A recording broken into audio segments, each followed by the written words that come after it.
যারা এতদিন লুটে পুটে খেয়েছে, সাম্রাজ্য তৈরি করেছে দুর্নীতির, তাদের খবরই শুরুতে নজর রাখা যাক।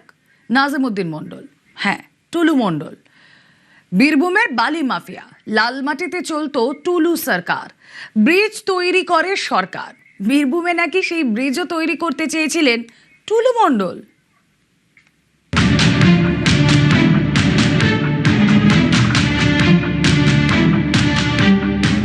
সরকার ব্রিজ তৈরি করে, বীরভূমে নাকি সেই ব্রিজ তৈরি করছিলেন নাজিমউদ্দিন মণ্ডল, যিনি পরিচিত টুলু মণ্ডল নামে। সরকার যে কাজ করে সে কাজ টুলু করতে চাইছিলেন। স্থানীয়রা বলছেন, লালমাটির দেশে টুলুই যেন সরকার। উত্তরবঙ্গের সঙ্গে দক্ষিণবঙ্গের সড়ক যোগাযোগের অন্যতম মাধ্যমের মধ্যে পড়ে বীরভূমের ওপর দিয়ে যাওয়া জাতীয় সড়ক।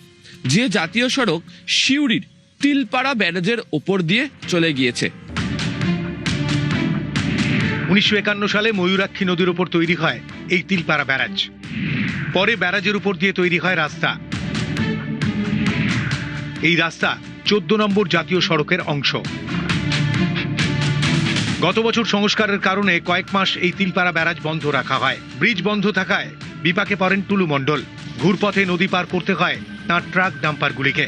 এই পরিস্থিতিতে টুলু নিজেই সরকারের ভূমিকায় ময়দানে নামার সিদ্ধান্ত নেন। ময়ূরাক্ষীর উপরে বিকল্প ব্রিজ বানানোর পরিকল্পনা করেন তিনি। সেই মতো কংক্রিট সেগমেন্ট নিয়ে এসে জড়ো করতে শুরু করেন। কোমর বেঁধে কাজে নামলেও শেষ পর্যন্ত ব্রিজ আর হয়নি। যখন এই তিলপাড়া ব্যারাজের ওপরের রাস্তা সংস্কারের জন্য বন্ধ, তখন তিনি উদ্যোগ নিয়েছিলেন 5 কোটি টাকা খরচ করে এই তিলপাড়া ব্যারেজ থেকে নদীর ওপর কয়েকশো মিটার দূরত্বে একটি কজওয়ে তৈরি করার। তিলপাড়া যে ব্রিজ, এপ্রিল থেকে যান চলাচল বন্ধ আছে। পুরন্দপুর পার্ক দিয়ে গাড়ি যাচ্ছে। আমাকে বলেছে এবং ঊর্ধ্বতম প্রশাসন আছে বলে আপনারা থেকে এটা করে দেন। এবং কাজলকে বলেছে যেহেতু 9 জন লোকাল লোকের জায়গা আছে, তাদেরকেও সঙ্গে নিয়ে এটা বানিয়ে দিচ্ছে। এটা বানাইতে 4 থেকে 5 কোটি টাকার মতন খরচ হবে। একদম উন্নত মানের হবে। আমরা টার্গেট নিয়েছি মোটামুটি 15 দিনের মধ্যে চালু করে দেবো। ব্যবসায় লোকসান এড়াতে 5 কোটি টাকা খরচ করে ব্রিজ তৈরির প্ল্যান। সেই ব্রিজ থেকে আবার 3 গুণ লাভ করারও পরিকল্পনা করেছিলেন টুলু। সূত্রের দাবি, টুলু ঠিক করেছিলেন ব্রিজ পেরোতে টোল বসাবেন তিনি, টুলু ট্যাক্স। বীরভূম জেলা ট্রাক মালিক সমিতির প্রায় 6500 ট্রাক, লরি, ডাম্পার চলে। এই ট্রাক লরি থেকে দিনে 220 টাকা করে টোল নেওয়ার পরিকল্পনা করেন টুলু। 6500 ট্রাক থেকে 220 টাকা করে নিলে দিনে টোলের অঙ্ক দাঁড়ায় 14,30,000 টাকা। প্রতি মাসে 4,29 লক্ষ টাকা। 5 মাসে 21,45 লক্ষ টাকা। 5 কোটির ব্রিজ বানিয়ে 16 কোটি লাভের প্ল্যান।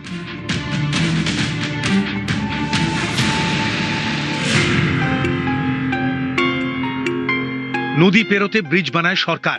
এই ব্রিজ তৈরি হয় একাধিক নিয়ম মেনে।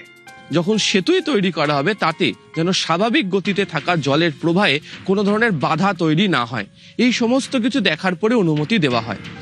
এর সঙ্গে যদি সেতু বা কজওয়ে নির্মাণও করা হতো অস্থায়ীভাবে, যেটা টুলু মণ্ডল নাকি পরিকল্পনার আকারে তিনি উল্লেখ করেছিলেন, তো সেক্ষেত্রে দাঁড়িয়ে তো ছোট গাড়ি, বাইক এইগুলো যেতে পারত। তো তিনি চেয়েছিলেন খাদানের যে সমস্ত গাড়ি রয়েছে সেই সংখ্যাটা প্রায় বীরভূম জেলার মধ্যেই অন্তর্ভুক্ত রয়েছে, প্রায় 6000-এর কাছাকাছি সেই গাড়িগুলি যাবে। নদীর উপরে সেতু যদি তৈরি করতেই হয়, সরকারের অনুমোদন প্রয়োজন এবং প্রত্যেকটা নির্মাণের কিছু বিধি রয়েছে, সেই বিধি মেনে নির্মাণ করতে হয়। না করলে সুরক্ষার ঝুঁকি থাকে। এক্ষেত্রে যদি বেসরকারি সংস্থাকে সেতু নির্মাণের দায়িত্ব দিতেই হয়, তাহলে ইন্ডিয়ান রোড কংগ্রেসের যা বিধি আছে সেই বিধি মেনে এই ধরনের নির্মাণ করা উচিত। একজনের টাকা আছে, সে মনে করলো আমি হঠাৎ করে গঙ্গার উপর দিয়ে একটা ব্রিজ করব, প্রাইভেট কোম্পানি, এটা কি হতে পারে? যদি কোনো কারণে মনে হয় তার প্রয়োজন আছে, তাহলে নির্দিষ্টভাবে একটা প্ল্যান করতে হবে। প্ল্যান যদি কাউকে দিয়ে করতে হয় তাহলে তার টেন্ডার ডাকতে হবে।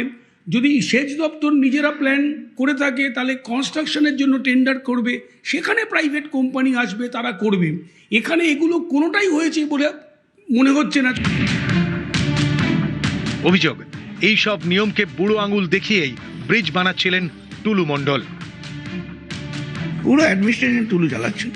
থানাতে এফআইআর নিত না, টুলুর বিরুদ্ধে কমপ্লেন করা যেত না। তিনি তো ছিলেন বেতাজ বাদশাহ, তিনি তো নিজেকে মনে করতেন তিনিই প্রশাসনের সর্বময় কর্তা। ফলে সে কারণে তিনি এই তিলপাড়া ব্যারেজের কাছে ব্যক্তিগত মালিকানায় নিজের নামে একটা সেতু তৈরি করার পরিকল্পনাও নিয়ে ফেলেছিলেন। যদিও সে স্বপ্ন বাস্তবায়িত হয়নি, কিন্তু তার সেই স্বপ্নের স্মারক হিসাবে এখনো পর্যন্ত এই নির্মাণ সামগ্রীগুলো রয়ে গিয়েছে তিলপাড়া ব্যারেজের ঠিক কাছেই। ক্যামেরা অসিত দাসের সাথে আবির ঘোষাল, নিউজ 18 বাংলা, বীরভূম।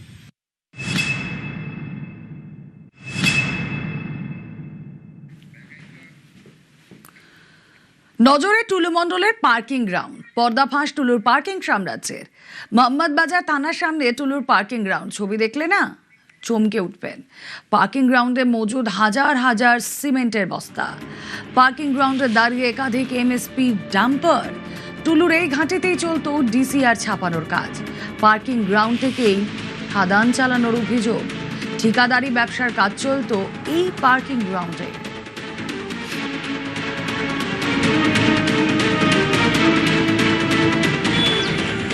ইতিমধ্যেই টুলু মণ্ডলের একাধিক গাড়ি প্রশাসনের তরফ থেকে বাজেয়াপ্ত করা হয়েছে। এই হচ্ছে টুলু মণ্ডলের পার্কিং লট, এবং দেখাও যাচ্ছে যে এমএসপি লেখা, অর্থাৎ মণ্ডল স্টোন প্রাইভেট লিমিটেড, এখান থেকে বুঝতে পারা যাচ্ছে। এবং যে গাড়িগুলিতে করে বালি পাথর খাদান থেকে তুলে নিয়ে এসে বিভিন্ন জায়গাতে নিয়ে যাওয়া হতো, ক্রাশারে নিয়ে যাওয়া হতো, এগুলি হচ্ছে সেই সমস্ত গাড়ি। এবং একই সঙ্গে হচ্ছে যে অফিসের মধ্যে বেশ কিছু ব্যক্তিগত কাজে ব্যবহার করার জন্য গাড়ি রয়েছে, তাও ইতিমধ্যে পুলিশ বাজেয়াপ্ত করেছে। এবং এই যে পার্কিং লটের যে জায়গা, সেই পার্কিং লটের জায়গার মধ্যে এই যে গোডাউন, তার মধ্যে যে ঠিকাদারি ব্যবসা তিনি করতেন, রাস্তা তিনি যেভাবে তৈরি করতেন, সেই সমস্ত কিছু টুলু মণ্ডলের ইতিমধ্যে পুলিশ বাজেয়াপ্ত করে রেখে দিয়েছেন। আবির ঘোষাল, নিউজ 18। শুধু এই জমি নয়, বীরভূমের টুলুর বুলডোজারও। জমি ফাঁকা করতে দোকান মালিকদের হুমকিতে কাজ হাসিল না হওয়ায় বুলডোজার আর্টমুভার এনে গুঁড়িয়ে দেওয়া হয় 22টি দোকান। টুলু বেপাত্তা হতেই এবার ফাঁস 4 বছর আগে টুলুর কুকীর্তি। মোহাম্মদ বাজারে সরব হাতছাড়া দোকানের মালিকরা এবার পুলিশে অভিযোগের তোড়জোড়।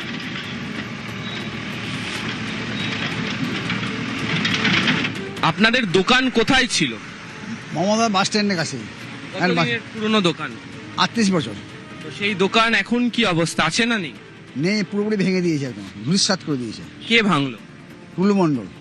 টুলু মণ্ডলের লোক এসে ভাঙলো নাকি সরকারকে দিয়ে ভাঙালো? না, সরকার দিকে না, সরকার দেখে ভাঙেনি, টুলু মণ্ডল লোক এসে ভেঙেছে। আমার মোবাইলের দোকান ছিল, আর টুলু মণ্ডল ওই পিছনের জায়গাটা কিনে নিয়েছিল। তো আমাদেরকে এখানে ডেকে বললো যে 3 মাসের মধ্যে ওখানে আমি আবার বিল্ডিং করে দিচ্ছি, তোমাদেরকে ওখানে আবার নতুন করে দোকান দেবো, ঠিক আছে, ওখানে এসি ফেসি সব করে দেবো তোমাদেরকে, ঠিক আছে, তোমাদের ভাড়াও অল্প নেবো। তো এই বলে আমাদেরকে বললো তোমরা ছেড়ে দাও, আমি এখন এখানটা ভেঙে দিয়ে নতুন করে দেবো। তো নিয়ে সেই বলে আমাদেরকে দোকানগুলো কিন্তু ভেঙে দিল।